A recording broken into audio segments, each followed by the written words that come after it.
Hello everyone, welcome to backbenchers YouTube channel. So guys, जैसा कि मैंने आपसे कहा था कि हम जो है इंग्लिश के और जीके के प्रैक्टिस सेट स्टार्ट करेंगे, तो उसका ही फर्स्ट वीडियो है। जीके का भी फर्स्ट वीडियो आपको आज ही मिलेगा। पिछले 6 दिन से मैं वीडियो नहीं डाल पाया, उसके लिए सॉरी। एक्चुअली क्या है कि जो मेरे ताऊ जी हैं उनकी डेथ हो गई थी, इसलिए मैं वीडियो अपलोड नहीं कर पाया। अब आपको रेगुलरली वीडियोज़ मिलेंगी, ठीक है। डेली एक प्रैक्टिस सेट आपको इंग्लिश का मिलेगा और एक प्रैक्टिस सेट आपको जीके का मिलेगा। और मैं आपको बता दूं, इसके अलावा आपको कुछ भी पढ़ने की ज़रूरत नहीं है। अगर आप पढ़ रहे हैं पढ़ते रहिए वैसे ही। यहाँ पे आपको बस क्या करना है, जितने भी रूल्स वगैरह आप पढ़ते हैं उनको आप यहाँ पे अप्लाई करिएगा सभी को, और आप देखिएगा कि कितना स्कोर आप कर पा रहे हैं। और जितने भी क्वेश्चन होंगे ये सभी किसी ना किसी एग्ज़ाम में आए हुए होंगे, ठीक है। हो सकता है कोई बैंक में आया हो, क्लर्क में, कोई एसएससी में आया हो, या कोई एनडीए में आया हो, सीडीएस में आया हो। तो जितने भी एग्ज़ाम में आते हैं क्वेश्चन, वो सभी क्वेश्चन यहाँ पे होंगे हर प्रैक्टिस सेट में, ठीक है। तो इन्हें बहुत ध्यान से करिएगा। साथ ही मैंने आपको बताया था कि लूसेंट की जितनी भी वो कैब है वो सारी भी मैं कंप्लीट करवाऊँगा। तो यहाँ पे डेली जब हम क्वेश्चन कर लेंगे उसके बाद में आपको वो कैब के भी मिल जाएंगे। सिर्फ एक बचेगा आपका इडियम्स एंड फ्रेजेस, उसका लास्ट में मैं इकट्ठा पीडीएफ डाल दूँगा अपने टेलीग्राम चैनल पे, ठीक है गाइस। तो चलिए स्टार्ट करते हैं। फिर इसे स्टार्ट करने से पहले अगर आपने अभी तक परीक्षा ऐप पे टेस्ट सीरीज परचेज़ नहीं करी है तो आप कर सकते हैं। Navy, SSR, double A, SSC, GD, जितने भी इंडिया में गवर्नमेंट एग्ज़ाम होते हैं सभी के लिए परीक्षा पे टेस्ट सीरीज़ अवेलेबल है। आपको जाके बस कोड अप्लाई करना होगा बेंचर 50, और आपको 50% का डिस्काउंट मिलेगा। यानी जितने की भी हो टेस्ट सीरीज होगी उसके आधे रुपये में आपको मिल जाएगी, ठीक है, हर एग्ज़ाम के लिए। अगर आप एयरफोर्स XY के लिए परचेज़ करना चाहते हैं तो उसके लिए भी अवेलेबल है, ठीक है। चलिए अब स्टार्ट करते हैं। तो ये हैं 10 इंपॉर्टेंट क्वेश्चन। डेली 10 या 5, 10 या 5 ऐसे ही करते रहेंगे हम, ठीक है। एक दिन 10, एक दिन 5, फिर एक दिन 15। आपको बस यहीं पे ध्यान रखना है इन सब रूल्स का। चलिए मैं स्टार्ट करता हूँ। सबसे पहला है make haste lest you should not miss the train. इसके किस पार्ट में एरर है हमें ये बताना है। तो इसमें आपको एक वर्ड याद रखना है, लेस्ट। कभी भी अगर लेस्ट आ जाता है किसी भी सेंटेंस में तो हमेशा ही उसके साथ में आपको फिर नोट लगा मिलेगा, और लेस्ट के साथ में कभी भी नोट का यूज़ नहीं किया जाता है, क्योंकि लेस्ट खुद एक नेगेटिव वर्ब है, ठीक। तो ये आपको समझ में आ गया होगा। लेस्ट कहीं भी हो तो उसके साथ में नोट नहीं आता है, क्योंकि लेस्ट का खुद ही मतलब होता है ऐसा ना हो कि, यानी मेक हेस्ट जल्दी करो, लेस्ट ऐसा ना हो कि, you should miss the train कि कहीं तुम्हारी ट्रेन छूट जाए। तो लेस्ट के साथ में नोट का यूज़ नहीं होता, इस बात का आपको याद रखना है, ठीक है। चलिए अब नेक्स्ट पे आते हैं। Many of us do not know to swim at all. तो ये मैं आपको बता देता हूँ, जब भी कभी भी नो आए, ठीक है, और उसके बाद में टू दिया हो, तो इस टू से पहले हमेशा ही या तो हाउ, वेहर, यानी जो हमारे वे होते हैं, क्या बोलते हैं, क्वेश्चन मार्क वर्ड, इनमें से ही एक आता है हमेशा ही, ठीक है। तो इसके कौन से पार्ट में एरर हो जाएगा, सी पार्ट में एरर हो जाएगा। यहाँ पे नो के बाद में आएगा हाउ टू स्विम। जैसे मान लो अगर सेंटेंस में लिखा होता many of us don't know to write at all, तो टू राइट आ जाता है यहाँ पे, ये वाला राइट, लिखने वाला राइट। तो अब इससे पहले आ जाता वाट टू राइट या हाउ टू राइट, ठीक है। कोई सा भी एक सेंस के अनुसार आ जाता है, लेकिन हमेशा ही नो के बाद अगर टू हो तो उससे पहले आता ही है, इन्फिनिटिव बनाने के लिए इसे। Next, eight last he was married with a poor girl, ठीक है। तो इसके सी पार्ट में एरर है। अब कैसे एरर है वो मैं आपको बता देता हूँ। जब भी कभी भी यहाँ पे जो नाउन है वो मेल है, ठीक है। अब भी से पता नहीं मुझे कैसे बोलते हैं, मस्कुलिन जेंडर बोलते हैं शायद इसे, ठीक है। तो कभी भी यहाँ पे मेल पर्सन है कोई और मैरिड उसके साथ में आया हो, यानी शादी की, तो उसके बाद हमेशा या तो टू आता है या फिर मतलब विद हटता है। या तो आप टू लगा सकते हैं या कुछ भी मत लगाइए, बस विद को हटा दीजिए। जैसे at last he was married a poor girl, या फिर at last he was married to a poor girl, ठीक है। कभी भी यहाँ पे अगर मस्कुलिन जेंडर हो और उसके बाद में मैरी का आ रहा हो यानी शादी की, तो हमेशा ही टू आता है या फिर विद हटता है, मतलब या तो टू लगा सकते हैं आप या कुछ भी मत लगाइए। अच्छा, अगर इसका उल्टा हो तो क्या होता है, अगर इसका उल्टा हो, जैसे मान लो यहाँ पे शी होता, तो अब ये सही है, और यहाँ पे गर्ल की जगह बॉय में लिख दूँ कि at last she was married with a poor boy, तो ये सेंटेंस अब सही है। यानी अगर यहाँ पे फेमिनिन जेंडर हो तब यहाँ विद आता है, लेकिन अगर यहाँ पे मस्कुलिन जेंडर हो तो फिर यहाँ पे या तो टू आता है, या फिर विद को सिर्फ हम हटा देते हैं। टू ना भी लगाओ चाहे लगाओ कोई दिक्कत नहीं, लेकिन विद हटाना ही पड़ेगा। नेक्स्ट पे आते हैं फोर्थ पे। She said that she will help me when ever I was in difficulty.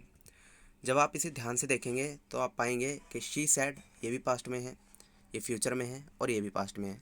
और हम जानते हैं कि दो सेंटेंस अगर कभी भी पास्ट में हों, वो अगर कोई सा एक सेंटेंस पास्ट में है तो दूसरा वाला भी पास्ट में ही बनता है। और ये बहुत ही इंपॉर्टेंट रूल है, यहाँ से ज़्यादातर क्वेश्चन आता है एयरफोर्स XY में और नेवी SSR में। ठीक है, तो she said that she will का पास्ट क्या होता है, वुड, तो यहाँ पे क्या आ जाएगा, she said that she would help me when ever I was in difficulty. ठीक है, तो इसके सी पार्ट में एरर हो जाएगा। नेक्स्ट पे आते हैं हम 5 पे। Being a fine day we went out for a picnic at Okhla. ठीक है, तो ये जो है वर्ब से है एरर। ठीक, यहाँ पे क्या आएगा, बीइंग के पहले इट का यूज़ होगा। ठीक है, ये जो है वर्ब का एक पार्टिसिपल होता है, कभी भी बीइंग नहीं आता, इट आता है बीइंग के पहले। ठीक है, तो ये भी एरर आपको देखने को मिलता है। सिर्फ बीइंग लिख देंगे तो वहाँ बीइंग से पहले क्या आता है, इट आता है, कभी भी अगर सेंटेंस की शुरुआत हो रही हो इससे। चलिए 6 पे आते हैं। Many a man have been working under me. तो कभी भी अगर मैनी ए आता है, देखिए जो मैनी ए है ये सिंगुलर है, तो सिंगुलर के साथ में वर्ब भी कैसी आएगी, सिंगुलर। और जबकि यहाँ पे कैसी वर्ब है, प्लूरल है हैव, तो हैव की प्लूरल वर्ब क्या होती है, हैज़। ठीक है, तो यहाँ पे क्या आ जाएगा, many a man has been working under me. चलिए अब आगे चलते हैं 7th पे। Your flat is superior than that of mine in all respect. तो इसमें आपको कुछ नहीं करना, ये बहुत ही ईजी रूल है, हमेशा ही आपको ये देखने को मिलेगा, एयरफोर्स में तो बहुत बार पूछा जाता है। कभी भी अगर लास्ट में IOR आ रहा हो, ठीक है, क्योंकि हम जानते हैं ये डिग्री होती है कंपैरेटिव डिग्री, और कंपैरेटिव डिग्री में कभी भी लास्ट में IOR आ रहा हो तो उसके लास्ट में, उसके बाद में हमेशा ही टू का प्रयोग होता है, देन का प्रयोग नहीं होता। ठीक है, कभी भी अगर IOR लास्ट में आ रहा हो, जैसे मैं आपको कुछ वर्ड बता देता हूँ, जैसे जूनियर है, सीनियर है, पोस्टीरियर, प्रायर, सुपीरियर, ये जितने भी वर्ड हैं इन सभी में IOR लास्ट में आता है। और जिस भी वर्ड के लास्ट में IOR आता हो तो उसके बाद हमेशा ही टू का यूज़ होता है, देन का यूज़ नहीं होता। ठीक है, तो यहाँ पे देन की जगह टू आ जाएगा, इसके बी पार्ट में एरर है। अब क्वेश्चन नंबर 8 पे चलते हैं। I told him the story in details to make him understand it fully. तो यहाँ पे इसके बी पार्ट में एरर है। जो डिटेल्स होता है ये कभी भी ऐसा नहीं लगता इसके साथ में, बहुत बार आता है ये क्वेश्चन। तो डिटेल्स को हमेशा हम लिखते हैं सिर्फ इन डिटेल। ठीक है, जैसे हम अगर कभी भी किसी दुविधा में होते हैं तो हम बोलते हैं आई एम इन कन्फ्यूज़न, हम ये थोड़ी बोलते हैं आई एम इन कन्फ्यूजन्स। तो जैसे ये वर्ड है इन कन्फ्यूज़न या in trouble, in danger, in debt, ये जितने भी वर्ड हैं इन सभी में ही सिंगल फॉर्म यूज़ होती है, प्लूरल यूज़ नहीं होती, यानी इनमें SEIS नहीं लगता है। तो इसका हो जाएगा सही, आई told him the story in detail, ना कि डिटेल्स। नंबर 9, ये तो आप सभी को पता ही होगा, अगर नहीं पता तो मैं बता ही दूंगा अभी। वैसे कैटल्स और grazing in the meadows near a farm, इसमें हमें बताना है एरर किस में है। तो देखिए कभी भी जो कैटल है ना, ये हमेशा ही सिंगुलर और प्लूरल दोनों फॉर्म में सेम रहता है, तो यहाँ पे कैटल्स की जगह कैटल आएगा। ठीक है, और ऐसे बहुत सारे वर्ड हैं।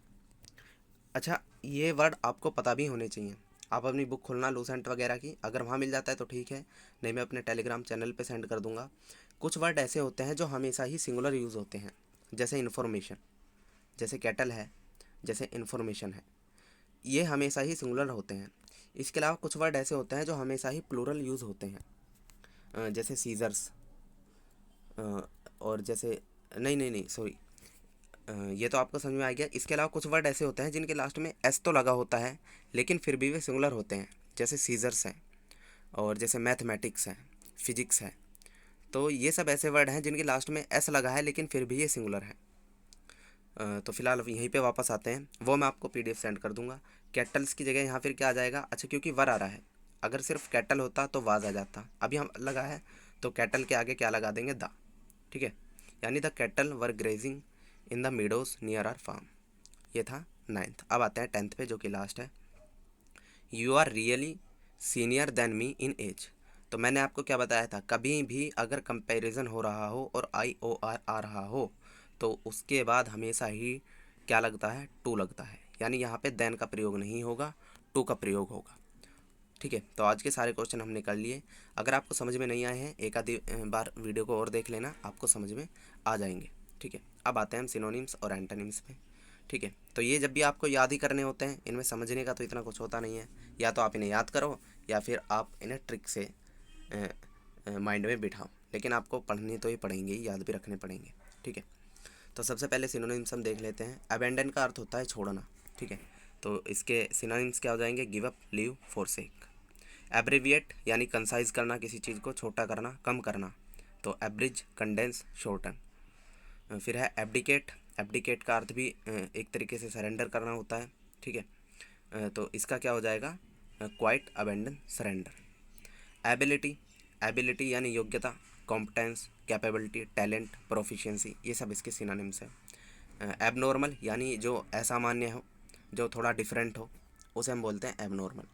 तो इसके सिनोनिम्स क्या हो जाएंगे, एनिमलस, पेक्यूलियर और डिफरेंट, ये इसके सिनोनिम्स हो जाएंगे।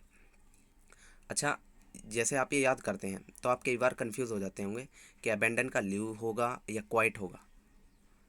तो ऐसे में आपको क्या करना है, ये आपको वैसे यहीं पे मिलेंगे जब आप एग्ज़ाम में जाएंगे ना, जब आप एग्ज़ाम दे रहे होंगे तो वहाँ पे 4 ऑप्शन आते हैं और 4 में से 3 ऑप्शन जो होते हैं वो ऐसे होते हैं जिनका वर्ड मीनिंग सेम सा ही होता है लगभग। तो उनसे अलावा जो चौथा होता है हमेशा वही आंसर होता है। 2 तो आप बिल्कुल देखते ही एलिमिनेट कर ही दोगे, सिर्फ 2 बचते हैं, उनमें थोड़ा सा कन्फ्यूज़न होता है। और अगर आपने इनको 2-3 बार अच्छे से पढ़ भी लिया सबको, तो उतने में भी आपका वोकैब क्लियर हो जाएगा। अब एंटोनिम्स पे आते हैं, जो 10 करने हैं हम एंटोनिम्स को डेली, और सिनोनिम्स 5 करेंगे। एक्नॉलेज, एक्नॉलेज का अर्थ होता है स्वीकारना। तो इसका उल्टा क्या हो जाएगा, मना कर देना। मना करने को इंग्लिश में बोलते हैं डेनी, डिसोन या डिसअलाउ। फिर एक्सेप्ट यानी स्वीकार करना, तो इसका क्या हो जाएगा, रिजेक्ट। ठीक है, रिजेक्ट करना। अबंडेंस, अबंडेंस का अर्थ होता है किसी भी चीज़ की प्रचुरता होना, यानी पर्याप्त मात्रा में जितना चाहिए उतना है। डर्थ, डर्थ का क्या हो जाएगा, कमी। फिर है एब्जोल्यूट, एब्जोल्यूट, एब्जोल्यूट का अर्थ होता है बहुत, मतलब ज़्यादा, यानी बहुत ज़्यादा। फिर लिमिटेड हो जाएगा इसका एंटोनिम्स, यानी सिर्फ पर्याप्त। फिर है एडमायर, एडमायर का आप सभी को पता ही होगा, किसी को रेस्पेक्ट देना यानी तारीफ़ करना उसकी, उसे बोलते हैं हम एडमायर। ठीक है, एप्लोज भी होता है उसका सिनोनिम्स एडमायर का। इसका एंटोनिम्स क्या हो जाएगा, डिस्पाइस। ठीक है, यानी निंदा करना किसी की। अलाइव, अलाइव यानी जिंदा, तो जिंदे का एंटोनिम्स क्या होता है, डेड यानी मरा हुआ। एंशियंट, प्राचीन, तो इसका क्या हो जाएगा, मॉडर्न यानी आधुनिक। फिर है एब्सटेन, एब्सटेन का हो जाएगा पर्स। एब्सेंस का प्रेजेंस। अबोलिश का कन्फर्म। ठीक है, अच्छा, इस कन्फर्म का आपको ध्यान रखना है, ये जो कन्फर्म है ये वाला कन्फर्म नहीं है। ठीक है, क्योंकि एक कन्फर्म में आई आता है और एक में ओ आता है। इस कन्फर्म का मतलब होता है यानी एक तरीके से ठोस सबूत मिल जाना, बोलते हैं ना कि अब ये कन्फर्म ही है, यानी जो निश्चित हो, होना ही है। ठीक है, लेकिन इस कन्फर्म का अर्थ होता है बनाए रखना। ठीक है, यानी रिमेन होता है इसका सिनोनिम्स, और ये एबॉलिश का एंटोनिम है। अब वन वर्ड पे आते हैं। ठीक है, देखिए वन वर्ड मैं आपको बताऊंगा, लेकिन जो मीनिंग है ना ये आपको खुद ही पढ़ने हैं। ये वो हैं जो स्पेलिंग टेस्ट से आता है ना, स्पेलिंग में कुछ ना कुछ मिस्टेक होती है उससे। तो ये जितनी भी मैंने यहाँ पे लिखी हैं ये सारी सही लिखी हुई हैं, और ये वे हैं जो बार बार पूछी जाती हैं। अकोमोडेशन इतनी बार पूछा गया है, बहुत ज़्यादा बार। एब्रीविएट बहुत ज़्यादा बार पूछा जाता है। एक्सेलरेट बहुत ज़्यादा बार पूछा जाता है। ठीक है, तो इन सभी को आपको पढ़ना होगा, लिख के देखना। इनके वर्ड मीनिंग भी आप सर्च कर लेना गूगल पे, उससे आपको इन्हें याद करने में थोड़ी हेल्प होगी। अब वन वर्ड पे आते हैं, तो पहला है ए पोस्ट विदाउट रिमनरेशन। ठीक है, यानी बिना पैसे के किसी काम को करना, उसे हम बोलते हैं ऑनररी। कुछ वर्क होते हैं जो हम ऑनररी करते हैं, जैसे जो सोशल वर्क होता है वो ऑनररी वर्क होता है। Second, a woman whose husband is dead, यानी एक ऐसी औरत जिसके पति मर चुके हों, उसे हम बोलते हैं विडो। विडो और विडोर में आपको कंफ्यूज नहीं होना। अगर कोई औरत है जिसका हस्बैंड डेड हुआ उसे हम विडो बोलेंगे, लेकिन अगर कोई आदमी है जिसकी वाइफ डेड हुई है उसे हम विडोर बोलेंगे, तो इनमें कंफ्यूज मत होना। Number 4, A woman who entertains guest, तो इसका हो जाएगा होस्टेस। ठीक है, आपको पता भी होगा जैसे एयर होस्टेस होती हैं, तो वहाँ से आप इसे याद रख सकते हैं। फिर है N outline of a play और ओपेरा, यानी जो भी प्ले वगैरह होते हैं उनका एक आउटलाइन तैयार करना, उसे क्या बोलते हैं? उसे हम बोलते हैं सिनारियो। ठीक है, और उसके अलावा फिर स्पेलिंग टेस्ट है, इसे आप पढ़ लेना। अच्छा, इनके आप स्क्रीनशॉट भी ले लेना, अगर स्क्रीनशॉट ले लेते हो तो भी ठीक है, वरना अगर आपको पीडीएफ चाहिए इसकी तो पीडीएफ मिलेगी आपको इसकी बैक बेंचर्स टेलीग्राम चैनल पे। ठीक है, आप टेलीग्राम पे सिंपली जाइए, वहाँ पे सर्च करिए बैक बेंचर्स और आपको इसकी पीडीएफ मिल जाएगी। इसके अलावा अगर आप मुझे इंस्टा पे कनेक्ट करना चाहते हैं तो @rohila9872 ये मेरी इंस्टाग्राम आईडी है। और बाकी इसके अलावा फिर बस परीक्षा का ही है, अगर आपको डाउनलोड करना है तो लिंक डिस्क्रिप्शन में मिल जाएगा। आप 50% डिस्काउंट के लिए वेंचर 50 कोड को अप्लाई कर सकते हैं। ठीक है, तो ये था पहला वीडियो इंग्लिश का। आप डेली एक प्रैक्टिस आइटम करेंगे। सो नेक्स्ट वीडियो मिलता हूँ आपसे, तब तक के लिए जय हिंद। और जीके के वीडियो भी आज से स्टार्ट हो जाएंगे।